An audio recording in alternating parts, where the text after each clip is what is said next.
Assalamualaikum warahmatullahi wabarakatuh. Perkenalkan, nama saya Diara Dwiana Mindrova, NPM 18641084, kelas 6A dari Universitas Islam Riau, jurusan Pendidikan Matematika. Di sini saya akan menjelaskan tentang materi yang berjudul deret Taylor, deret Maclaurin, dan deret Laurent. Dalam matematika, deret Taylor adalah representasi fungsi matematika sebagai jumlah tak hingga dari suku-suku yang nilainya dihitung dari turunan fungsi tersebut di suatu titik. Deret ini dianggap sebagai limit polinomial Taylor. Deret Taylor menamakan namanya di matematika Inggris Book Taylor bila deret tersebut berpusat di titik nol. Deret tersebut dinamakan sebagai deret Maclaurin, di mana namanya matematikawan Stoklodia Colin Maclaurin. Definisi keempat, deret Taylor ini sebuah fungsi real fx yang terdefinisi tak hingga dalam sistem bilangan real dalam deret pangkat fa tambah f aksen a per 1 faktorial dikali x kurang a ditambah f aksen double aksen a per 2 faktorial dikali lagi dengan x kurang a pangkat 2 ditambah dengan f pangkat 3 a per 3 faktorial dikali dengan x kurang a pangkat 3 ditambah sampai dengan 0. Dalam bentuk lebih ringkasnya dapat ditulis sebagai sigma tak hingga n menuju sama dengan 0 dari f pangkat n a per n faktorial dikali dengan x kurang a pangkat n dengan nilai n faktorial melambangkan faktorial n dan f pangkat n a melambangkan nilai dari turunan kr kurang n dari f pada titik a. Turunan ke 0 dari f didefinisikan sebagai f itu sendiri dan x kurang a pangkat 0 dan 0 faktorial didefinisikan sebagai 1. Dalam kasus khusus di mana a sama dengan 0, deret ini disebut juga dinamakan deret Maclaurin. Untuk fungsi kompleks f(z) yang terdefinisialkan pada titik z0, maka deret Taylor dirumuskan sebagai berikut. Sigma tak hingga n sama dengan 0 dari fn kali a per n faktorial x kurang a pangkat n dengan an sama dengan fn f pangkat n z0 per n faktorial, sehingga sigma tak hingga n sama dengan 0 fn z0 per n faktorial dikali lagi dengan z dikurang z0 pangkat n. Deret Maclaurin ini adalah deret Taylor dengan pusat z0 sama dengan 0, sehingga fz sama dengan sigma tak hingga n sama dengan 0 fn pangkat 0 kali 0 per n faktorial dikali dengan z pangkat n. Beberapa deret Taylor khusus. Yang pertama, deret Taylor khusus 1. Diketahui suatu fungsi fz sama dengan 1 per 1 kurang z. Selanjutnya, kita akan mencari deret Taylor dan Maclaurin dari fungsi ini. Setelah fungsi fz diketahui, kita harus mencari turunannya, lalu diinformasikan pada pola dari semua turunan. Untuk fungsi fz tersebut di atas, fz sama dengan 1 kurang z pangkat min 1 sama dengan f aksen z sama dengan min 1 dikali 1 kurang z dipangkatkan dengan min 2 dikali min 1 sama dengan 1 per 1 kurang z pangkat 2. F double aksen z sama dengan 1 dikurang z pangkat min 2 menjadi f double aksen z sama dengan min 2 dalam kurung 1 kurang z pangkat min 3 dikali min 1 sama dengan 1 per 1 kurang z pangkat 3. F double aksen z sama dengan 1 dikurang z pangkat min 3. Di f triple z sama dengan min 3 dikali 1 kurang Z pangkat min 4 kali min 1 sama dengan 1 per 1 kurang Z pangkat 4.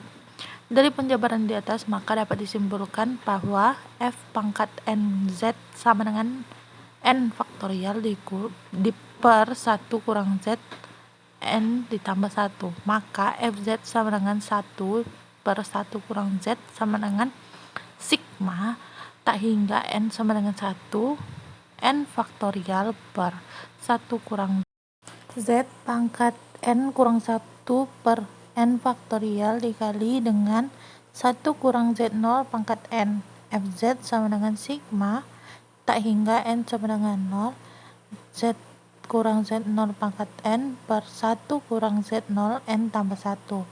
Oleh karena itu, apabila ingin ditentukan deret Taylor dari fungsi Z di atas pada titik Z0 sama dengan 1, maka yang harus kita lakukan adalah melakukan substitusi Z0 sama dengan 1 ke dalam deret pangkat sehingga 1 per 1 kurang Z sama dengan sigma tak hingga N sama dengan 0 Z kurang I pangkat N per 1 kurang I pangkat N tambah 1.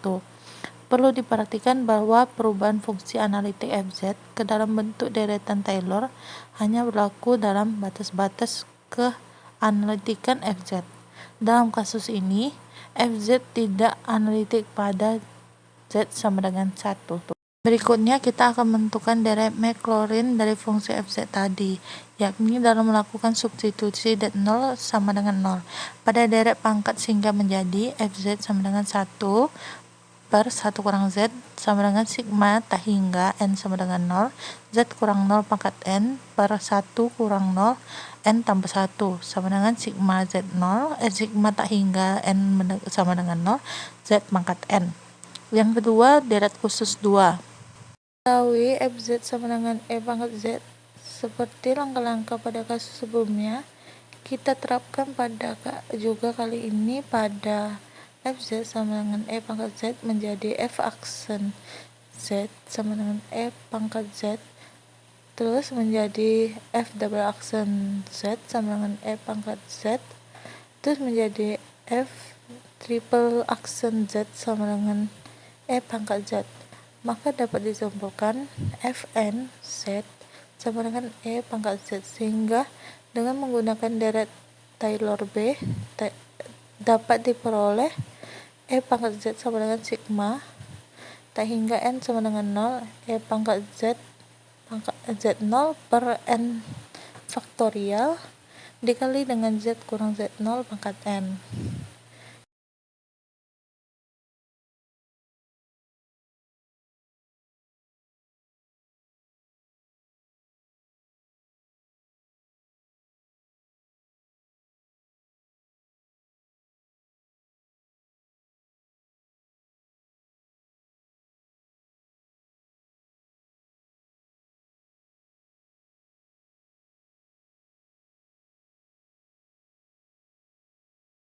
Tiga itu deret khusus 3. Diketahui Fz sama dengan sin Z menjadi F aksen 0 sama dengan 0.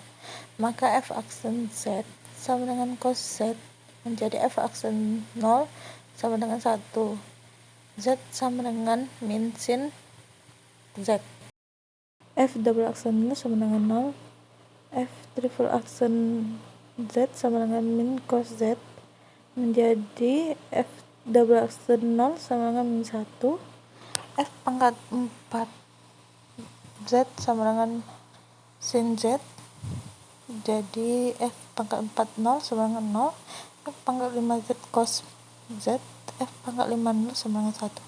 Jika disusun secara manual, maka deret Maclaurin untuk Fz sama dengan sin Z sama dengan F0 tambah F aksen 0 per 1 faktorial dikali Z1 tambah F double aksen 0 per 2 faktorial dikali Z pangkat 2 sampai dengan seterusnya, sehingga dapat disimpulkan Z kurang Z3 per 3 faktorial ditambah Z pangkat 5 faktorial tambah sampai selanjutnya. menjadi sigma tak hingga n sama dengan 0 min 1 pangkat n kali 2 pangkat 2n tambah 1 per 2 n tambah 1 faktorial sampai dengan seterusnya. Yang keempat yaitu deret Laurent dan integral residu. Yang pertama, integral residu. Tujuan dari integral residu adalah untuk mencari hasil dari integral c fz dz, yakni integral dari fungsi fz pada kurva tertutup c hingga hasil tersebut hanya dapat ada dua kemungkinan, yaitu jika fz analitik di dalam ataupun pada kurva c, maka hasil integralnya sama dengan 0. Jika fz memiliki singulasi ada pole pada titik misalnya z sama dengan z0, sementara di daerah lain tetap di dalam atau pada kurva C, sifat analitik fz dapat dinyatakan menjadi deret Laurent seperti berikut. Fz sama dengan sigma T hingga n sama dengan 0 z kurang z0 pangkat n ditambah b1 per z kurang z0 ditambah b2 per z kurang z0 pangkat 2 tambah b3 z kurang z0 pangkat 3 sampai selanjutnya. Maka residu dalam fungsi fz adalah koefisien dari 1 per z kurang z0. Dalam hal ini b1 dituliskan dalam bentuk b1 sama dengan res z sama dengan z0 fz. Residu untuk simple poles. Simple poles adalah pole atau titik singular dengan satu periode atau orde 1. Ada dua rumus untuk mencari residu dari fungsi fz. Dapat dinyatakan dalam bentuk fz sama dengan pz qz dengan p0 tidak sama dengan 0 dan qz memiliki sampel 0 pada z kurang z0. Maka residu z sama dengan z0 fz sama dengan residu z, z0 pz qz sama dengan pz per q aksen z. Jika qz memiliki sampel 0, berarti pz memiliki sampel 0. Yang ketiga itu residu pada pole bromatik banyak. Misalnya fungsi fz memiliki berorde n, maka untuk mencari residunya digunakan rumus berikut. Residu z sama dengan z0 fz sama dengan 1 per n kurang 1 faktorial limit z menuju z0 di mana dalam kurung kurawal d pangkat n kurang 1 per d z pangkat n kurang 1 z kurang z0 pangkat n fz. Contoh, tentukan residu pada semua titik singular dari fungsi berikut. Fz sama dengan 1 per z kuadrat kurang 1 pangkat 2. Fz sama dengan 1 per z kuadrat kurang 1 pangkat 2 sama dengan 1 per z kurang 1 kuadrat ditambah z ditambah 1 pangkat kuadrat, berarti memiliki dua buah poles, yaitu z0 sama dengan 1 yang ordenya atau n-nya sama dengan 2 dan z0 sama dengan min 1 yang ordenya n sama dengan 2. Dengan menggunakan rumus berikut, residu z sama dengan z1 1 per z kuadrat kurang 1 pangkat 2, yaitu 1 dikurang 1 per 2 kurang 1 faktorial limit z menuju 1 d per dz z kurang 1 kuadrat 1 per z kurang 1 kuadrat ditambah z tambah 1 kuadrat. Limit z menuju dengan 1 d per dz dikali dengan 1 per z tambah 1 pangkat 2 sama dengan limit d per dz min 2 per z ditambah 1 pangkat 2 sama dengan min 2 per 2 pangkat 3 sama dengan min 2 per 8 sama dengan min 1 per 4. Jadi residu z sama dengan min 1 yaitu 1 per z pangkat 2 kurang min 1 z 1 kuadrat sama dengan 1 per 2 kurang 1 faktorial limit z dikurang sama dengan 1 d per dz dikali z tambah 1 kuadrat dikali dengan 1 per z kurang 2 dikali dengan Z tambah 1 pangkat 2 limit Z menuju 1 D per DZ 1 per Z kurang 1 kuadrat sama dengan limit Z mendekati 1 D per DZ dikali min 2 per Z kurang Z kuadrat sama dengan min 2 per min 2 pangkat 3 yaitu 2 per 8 sama dengan 1 per 4. Penggunaan residu dalam integral kompleks apabila lintasan tertutup C di daerah memiliki suatu atau lebih titik singular, maka integral sepanjang lintasan tertutup C dapat ditentukan menggunakan teorema berikut. Teorema 6.1 residu Cauchy. Jika fungsi analitik di dalam dan pada lintasan tertutup yang berarah positif kecuali di titik singular Z1, Z2, Z3 sampai dengan Zn, maka Fz dz sama dengan 2pi kali I X sigma N J sama dengan 1 residu Z sama dengan Z Zz Fz. Tentukan pole yang berpengaruh terhadap integral tersebut adalah pole yang berada di dalam atau pada kurva C. Kurva C yang dibahas di sini adalah kurva tertutup dengan arah penggerakan berlawanan arah jarum jam. Jadi, jika ternyata kurva yang diketahui searah dengan jarum jam, maka tinggal diberi tanda negatif pada ruas kanan di rumus atas. Contoh, hitunglah integral tersebut berikut dengan menggunakan residu E pangkat Z tambah Z per Z pangkat 3 kurang Z dengan C mutlak sama dengan 1 per 2 kali Pi. E pangkat Z ditambah Z per Z pangkat 3 kurang Z sama dengan E pangkat Z tambah Z Z dikali dengan Z kuadrat kurang 1 sama dengan E pangkat Z tambah Z per Z kali Z kurang 1 dikali lagi dengan Z kurang 1. Pola yang dimiliki adalah Z0 sama dengan 0, N1 sama dengan 1, Z0 sama dengan 1, dan N sama dengan 1, dan Z0 sama dengan min 1, N sama dengan 1.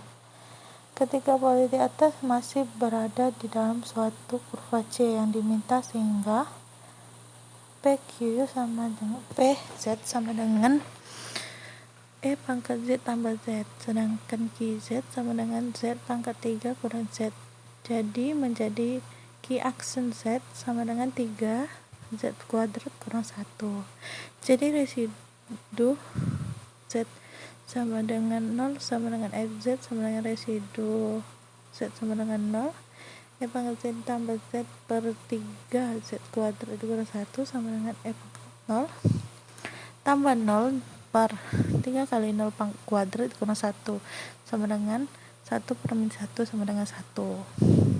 Residu Z sama dengan 1 FZ pada residu Z sama dengan 1 E pangkat Z tambah Z per 3 Z kuadrat kurang 1, yaitu E pangkat 1 ditambah 1 per 3 kali 1 kuadrat kurang 1 tambah E per 2. Yang ketiga itu residu Z sama dengan min 1 FZ. Residu Z sama dengan min 1 E pangkat Z tambah Z per 3 Z kuadrat dikurang 1 sama dengan E pangkat min 1 lebih dan kurang 1 per 3 min 1 pangkat 2 kurang 1, yaitu min 1 tambah E pangkat min 1 per 2. Hingga integralnya adalah sebagai berikut. E pangkat Z tambah Z per Z pangkat 3 DZ sama dengan 2 kali Pi kali I kali X dalam kurung min 1 ditambah 1 tambah E per 2 ditambah min 1 tambah E pangkat min 1 per 2 sama dengan 2 kali Pi kali I kali X sama dengan dalam kurung min 1 ditambah 1 tambah E kurang min 1 tambah E pangkat min 1 per 2 sama dengan 2 kali Pi kali I kali X dalam kurung min 1 ditambah E pangkat min 1 per 2 sama dengan Pi kali I kali X sama dengan min 2 ditambah tambah E pangkat min 1. Baiklah, sekian dari presentasi saya. Lebih dan kurang saya mohon maaf. Wabillahi taufiq wal hidayah. Wassalamualaikum warahmatullahi wabarakatuh.